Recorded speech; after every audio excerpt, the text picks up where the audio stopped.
Hello friends, कैसे हैं आप लोग। आशा करते हैं जो हमने वीडियो डाला था मौद्रिक नीति के संबंध में और राजकोषीय नीति के संबंध में, काफ़ी आप लोगों का उससे प्रोत्साहन हमको प्राप्त हो रहा है, जिसके लिए आप लोगों को थैंक यू, धन्यवाद। आज हम लोग बात करने जा रहे हैं मानव विकास सूचकांक के बारे में। मानव विकास सूचकांक में जो आज हम लोग अध्ययन करेंगे, जो आज हमारा डिस्कशन पॉइंट रहेगा, वो डिस्कशन पॉइंट रहेगा, सबसे पहले हम देखेंगे मानव विकास सूचकांक का इतिहास क्या है, इसका प्रारंभ कहाँ से होता है, इसकी आवश्यकता क्यों पड़ी, और सबसे बड़ी चीज़ हम इसमें देखेंगे सूचकांक कहते किसको हैं, क्योंकि ये एक ऐसा शब्द है, अगर आप इसको डिफ़ाइन कर लेंगे, इसको सही से अगर समझ लेंगे तो बहुत प्रकार के सूचकांक आते हैं, उनको आपके लिए समझना काफ़ी ईजी रहेगा आपके लिए। तो आज जो हमारा डिस्कशन पॉइंट है मानव विकास सूचकांक में, ह्यूमन डेवलपमेंट इंडेक्स में, सबसे पहले इसके एक ऐतिहासिक परिप्रेक्ष्य को हम लोग देखेंगे, फिर देखेंगे मानव विकास सूचकांक है क्या, इसके लिए कौन कौन से संकेतक निर्धारित किए गए हैं, इसका प्रदर्शन किस प्रकार से किया जाता है, जीवन प्रत्याशा क्या होता है, भारत में HDI का इतिहास क्या है, यानी कि ह्यूमन डेवलपमेंट इंडेक्स का इतिहास क्या है, और अंत में देखेंगे भारतीय राज्यों की स्थिति मानव विकास सूचकांक में क्या चल रही है। चलिए हम लोग प्रारंभ करते हैं मानव विकास सूचकांक। और बस आप लोगों से एक सुझाव है, सुझाव ये है कि आप लोग इसको इंटरेस्ट आए तभी पढ़िएगा, अदरवाइज़ पढ़ जाइएगा आप लोग आगे। लेकिन अगर आप कोई भी परीक्षा आप देखेंगे तो ऐसी कोई परीक्षा नहीं है जहाँ पर मानव विकास सूचकांक से क्वेश्चन ना पूछा जा रहा हो, प्रश्न ना पूछा जा रहा हो। तो हमारा प्रयास ये है कि इसको काफ़ी सरल विधि से समझा दिया जाए, तो जिससे हमको अगर कोई प्रश्न इससे समझ आता है तो उन प्रश्नों को आसानी से किया जा सके। तो चलिए हम लोग प्रारंभ करते हैं मानव विकास सूचकांक। दुनिया में मानव विकास सूचकांक का इतिहास प्रारंभ होता है 1990 से। अर्थशास्त्र के पाकिस्तान के एक अर्थशास्त्री हैं जिनका नाम है डॉक्टर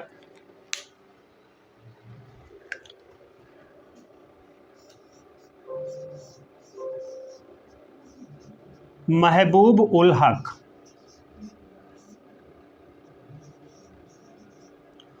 और जो भारतीय अर्थशास्त्री हैं अमर्त्य सेन, ये अमर्त्य सेन के गुरु हैं ये। तो मानव विकास सूचकांक जिसके दिमाग की उपज मानी जाती है वो डॉक्टर महबूब उल हक के दिमाग की उपज मानी जाती है, जिसमें सहायक के रूप में भारतीय अर्थशास्त्री अमर्त्य सेन का भी योगदान काफ़ी है इसमें, और काफ़ी सराहनीय योगदान रहा है। लेकिन फिर भी अगर आपसे प्रश्न पूछा जाता है कि मानव विकास सूचकांक के जनक कौन हैं, तो मानव विकास सूचकांक के जनक डॉक्टर महबूब उल हक को ही माना जाएगा, जिसमें सहायक के रूप में भारतीय अर्थशास्त्री अमर्त्य सेन ने काम किया था, और इसमें कोई बहुत बड़ा प्राइम रोल उनका नहीं था। डॉक्टर महबूब उल हक ने मानना ये था कि इनका एक बहुत ही विख्यात स्टेटमेंट है, विकास गरीबी के विरुद्ध लड़ा जाने वाला एक युद्ध है, यानी कि मानव ये जो विकास है, ये विकास का जो प्रमुख लक्ष्य है वो गरीबी उन्मूलन है, क्योंकि गरीबी एक ऐसी स्थिति है जहाँ पर मनुष्य अनडिफाइंड रूप से परेशान होता है, उसकी मूलभूत आवश्यकताएं नहीं पूर्ण होती हैं। मूलभूत आवश्यकताओं में क्या है, उसको रोटी, कपड़ा, मकान, शिक्षा जैसी और स्वास्थ्य जैसी सुविधाएं उपलब्ध नहीं हो पाती हैं। तो ऐसी स्थिति में अगर कोई देश विकास कर रहा है तो वह विकास का अपने वास्तविक लक्ष्यों को प्राप्त नहीं कर पाएगा, क्योंकि विकास के जो केंद्र बिंदु है, विकास के केंद्र बिंदु में हमेशा मनुष्य ही होता है। तो यहाँ पर एक सवाल है कि हमने जैसे आपको बताया कि मानव विकास सूचकांक ये डॉक्टर महबूब उल हक के दिमाग की उपज है। ये मानव विकास सूचकांक में जो इतिहास शुरू होता है वो इतिहास शुरू होता है 1990 से। 1990 में संयुक्त राष्ट्र संघ की एक संस्था है जिसको हम बोलते हैं UNDP, United Nations Development programme.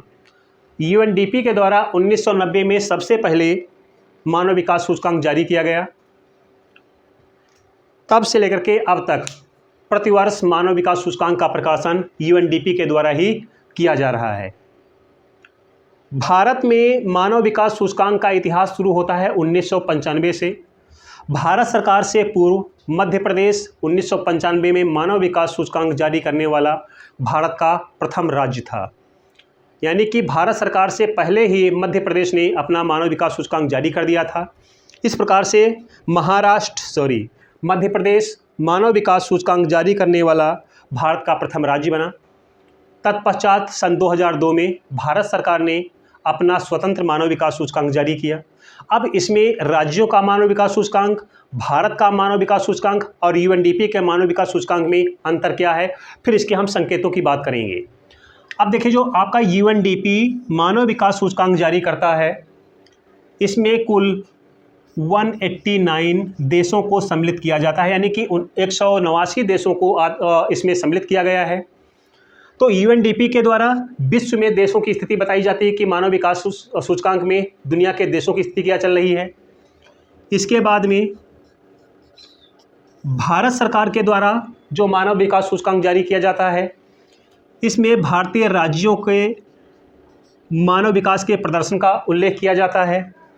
इसके बाद में राज्यों के द्वारा जो मानव विकास सूचकांक जारी किया जाता है, उस राज्य के जनपदों का मानव विकास में क्या प्रदर्शन है। तो इस तरह से यूएनडीपी, भारत सरकार और राज्य अपना अलग अलग मानव विकास सूचकांक जारी करते हैं। अब इसके बाद में हम लोग बात करते हैं, यहाँ पर एक शब्द लिखा हुआ है, ध्यान दीजिएगा आप लोग बोर्ड पर।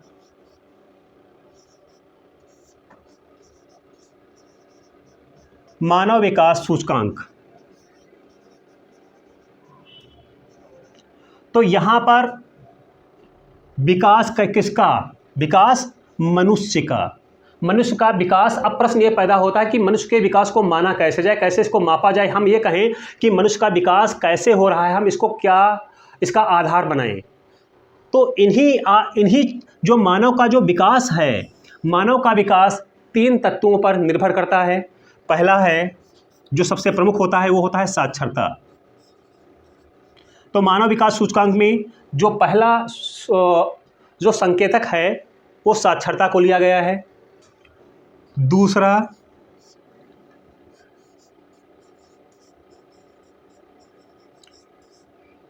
प्रति व्यक्ति आय, पर कैपिटा इनकम, और तीसरा होता है जीवन प्रत्याशा। इन्हीं 3 संकेतकों का प्रयोग करके यूएनडीपी के द्वारा दुनिया के देशों की एक लिस्ट बनाई जाती है, उसी को हम बोलते हैं मानव विकास सूचकांक। तो यहाँ पर आप सूचकांक का पहले अर्थ समझ लीजिए। सूचकांक 2 शब्दों से मिलकर बना हुआ है, सूचक प्लस अंक। सूचक मतलब सूचना देने वाली, अंक का मतलब संख्या। संख्या में सूचना देने वाले को हम लोग सूचकांक के नाम से जानते हैं। लेकिन फैक्ट ये होता है कि जब मनुष्य के विकास का प्रदर्शन जो होता है, जब हम ज्यामितीय विधि से करते हैं, तो ज्यामितीय विधि से प्रदर्शन करने पर यह आपका मानव विकास सूचकांक तैयार होता है। इसमें कुल 3 संकेतकों का प्रयोग किया जाता है। याद रखिएगा, बहुत बड़ा प्रश्न आपका आया हुआ है। इसमें सबसे पहले साक्षरता को इन्वॉल्व किया गया है, दूसरा पर कैपिटा इनकम को इन्वॉल्व किया गया है, और तीसरा जीवन प्रत्याशा को इन्वॉल्व किया गया है। यानी कि इन्हीं 3 संकेतकों का प्रयोग करके यूएनडीपी दुनिया के देशों की रैंक तैयार करता है। वर्तमान में कुल 189 देशों को इसमें इन्वॉल्व किया गया है। जब इन्हीं देशों को एक लिस्ट जारी की जाती है, तब इसको हम बोलते हैं ये मानव विकास सूचकांक है। ये सन 2020 में मानव विकास सूचकांक रिपोर्ट में भारत का रैंक 131वां है। मानव विकास सूचकांक में यूएनडीपी का जो सूचकांक है, जो सूचकांक का मूल्य है, ज्यामितीय, यानी कि याद रखिएगा, मानव विकास का मतलब होता है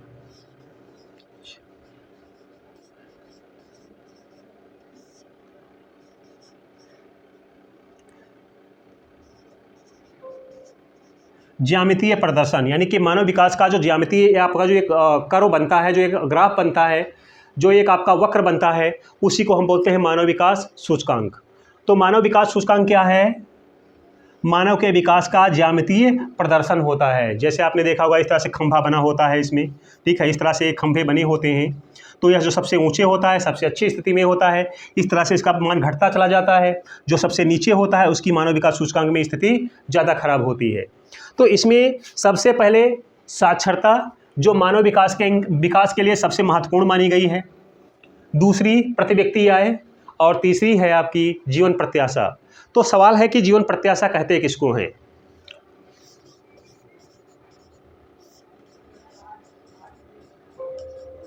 जीवन प्रत्याशा यानी कि लाइफ एक्सपेक्टेंसी, किसी भी देश के नागरिकों के जीवन जीने की औसत आयु, एवरेज लाइफ जो होती है वही देश की जीवन प्रत्याशा होती है। इसको सामान्य रूप से ऐसे समझिए, किसी भी देश में कोई व्यक्ति 100 साल की अवस्था में मरा, कोई 80 साल की अवस्था में मरा, कोई 50 साल की अवस्था में, कोई 30 साल की अवस्था में, इस तरह से जो इसका एवरेज निकाला जाएगा उसी को हम बोलेंगे ये मानव विकास ये जीवन प्रत्याशा होता है। तो जीवन प्रत्याशा ये किसी देश के नागरिकों की वास्तविक आयु ना होकर के वहाँ के नागरिकों की औसत आयु होती है, और जीवन प्रत्याशा के माध्यम से उस देश के जो स्वास्थ्य सेवाएं होती हैं, स्वास्थ्य सेवाओं के बारे में हमको जानकारी प्राप्त होती है। अगर हम भारत की बात करें तो भारत में 2020 में मानव विकास सूचकांक में जो मान दिया गया है, जो जीवन प्रत्याशा जो मानी गई है वो मानी गई है 68.8 वर्ष। दुनिया में 2 देशों की जीवन प्रत्याशा सबसे अधिक है, उसमें पहला है आपका हांगकांग और दूसरा है आपका जापान। ये दो देश ऐसे हैं जहां की जीवन प्रत्याशा बहुत ही उच्च चल रही है। हांगकांग की जीवन प्रत्याशा 84.6 वर्ष है, जबकि जापान की इसके ही पास में 84.4 वर्ष है। ये दुनिया के 2 ऐसे देश हैं जहां के नागरिक सबसे लंबी आयु जीते हैं। हम लोग मध्यम श्रेणी में आते हैं, ना हमारे बहुत लंबी उम्र होती है ना बहुत ही छोटी उम्र होती है। तो ये आपके 2 देश हैं। मानव विकास सूचकांक में यूएनडीपी जो मूल्य का अंकन करता है, जो मूल्य देता है, उसका जो न्यूनतम मूल्य होता है वो होता है 0। ये न्यूनतम होता है, और अधिकतम मूल्य जो होता है इसका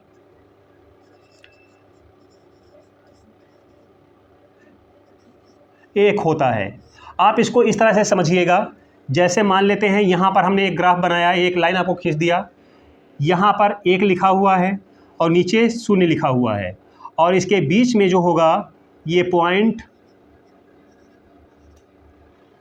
500 हो गया आपका, यानी कि 50 के आसपास हो गया जा करके। अगर कोई देश ऊपर की तरफ बढ़ रहा है तो मानव विकास सूचकांक में उसकी स्थिति काफ़ी अच्छी चल रही है। अगर कोई देश नीचे की तरफ जा रहा है तो मानव विकास सूचकांक में उसका प्रदर्शन उतना ही खराब माना जाएगा। अब देखिए, मानव विकास सूचकांक जो होता है तो माय फ्रेंड्स, यूएनडीपी इनका अलग अलग मान देता है दुनिया के देशों को, और उसने एचडीआई को 4 भागों में विभाजित किया है। जैसा कि हमने बताया था कि इसकी न्यूनतम वैल्यू 0 होती है और अधिकतम वैल्यू 1 होती है, और 1 का नीचे आते हैं तो ये आपके जो है पॉइंट में आना शुरू हो जाता है। कोई भी देश 1 की स्थिति में नहीं बैठा हुआ है। जब किसी देश का एचडीआई मूल्य 0.800 से अधिक होता है तो उस देश को अत्यधिक एचडीआई सूचकांक वाला देश कहा जाता है। और यहाँ पे अधिकांश यूरोपियन देश बैठे हुए हैं, जिसमें सबसे अच्छी स्थिति में नॉर्वे है, जिसका मूल्य 0.960 के आसपास में है, यानी कि ऑलमोस्ट 1 के आसपास में, यानी कि मानव विकास सूचकांक में लगभग पिछले 15 वर्षों से नंबर 1 पे बना हुआ है ये। फिर दूसरा है आपका उच्च मानव विकास सूचकांक वाले देश। जिन देशों को 0.703 से लेकर के 0.800 के बीच में रखा जाता है उनको उच्च एचडीआई देश वाले कहे जाते हैं। इसमें आपके अमेरिका है और भी देश आपके आते हैं। आपका फिर है मध्यम मानव विकास सूचकांक वाले देश, जिनका मूल्य 0.554 से लेकर के 0.703 के बीच में होता है, उनको हम मध्यम मानव विकास सूचकांक वाला देश कहते हैं। और भारत मध्यम मानव विकास सूचकांक में ही आता है। और भारत का अगर रैंक देखेंगे, रैंक देखा तो 131वीं रैंक चल रही है 2020 में। फिर इसके बाद में निम्न मानव विकास सूचकांक वाले देश, जिनकी वैल्यू 0.703 से नीचे होती है, नीचे शून्य भी हो सकता है और लेकिन 703 से नीचे ही रहेंगे, ऊपर नहीं जाते हैं, तो ऐसे देशों को निम्न मानव विकास सूचकांक वाले देश कहा जाता है। इसमें अधिकांश देश आपके अफ्रीकन कंट्रीज़ हैं, अपने बगल में पाकिस्तान है, अफ़गानिस्तान है। इनका मानव विकास सूचकांक में इनका जो रैंक है वो नीचे है और हमारी भी स्थिति बहुत अच्छी नहीं है, यानी कि हम निम्न से थोड़ा सा ऊपर हैं मध्यम मानव विकास सूचकांक में। तो इस प्रकार से मानव विकास सूचकांक बना के तैयार किया जाता है। तो मानव विकास सूचकांक कोई बहुत बड़ी चीज़ नहीं है, बस एक ज्यामितीय प्रदर्शन है। कुछ इसके संकेत डिसाइड कर लिए गए हैं, कुछ इंडिकेटर डिसाइड कर लिए गए हैं। उन्हीं इंडिकेटर को आधार बना करके जब दुनिया के देशों का ज्यामितीय रूप प्रदान कर दिया जाता है, तब हम इसको बोलते हैं ये मानव विकास सूचकांक है। आई होप आप लोगों को समझ में आया होगा। बाकी आपसे जल्दी ही मुलाकात होती है। नमस्कार।